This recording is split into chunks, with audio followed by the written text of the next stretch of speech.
Number 3. Ling Qi, Death by a Thousand Cuts. It's Imperial China, somewhere around the 10th century, and a man has been convicted of a crime so serious that a simple beheading won't do. The emperor has ordered Ling Qi, a punishment so brutal that even in a world where people were regularly fed to lions for entertainment, this one stood out. Ling Qi translates roughly to death by a thousand cuts, and the name is not an exaggeration. The victim would be tied to a wooden post in a public square, and then, piece by piece, a trained executioner would begin slicing small strips of flesh from their body. The key word there is small. This wasn't a hack job.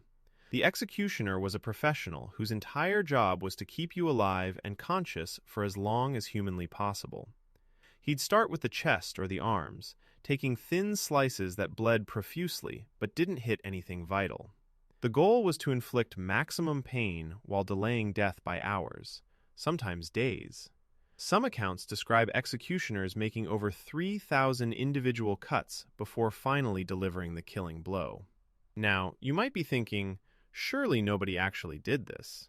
But Ling Qi was used in China for nearly 1,000 years, from the Tang Dynasty all the way up until 1905. We know it was real because there are photographs. Actual photographs from the early 1900s showing victims mid-execution. The images are so disturbing that they've been studied by philosophers and academics trying to understand the limits of human cruelty. They're out there on the internet if you want to look them up, but honestly, I really wouldn't. What makes Ling Qi particularly chilling is that it wasn't just about the pain. In Chinese culture, the body needed to be whole for the afterlife. By cutting someone to pieces, you weren't just killing them. You were destroying their soul's chance at peace in the next world. It was a punishment that extended beyond death itself. That's a level of cruelty that goes past physical and becomes genuinely existential.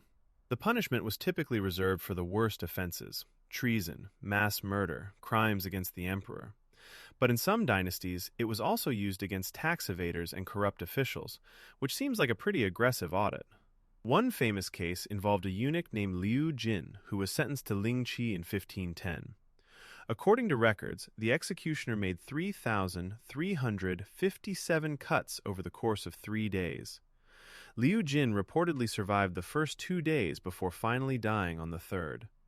The execution was carried out in a public market while vendors continued selling vegetables around him. Just another Tuesday in Imperial China, apparently.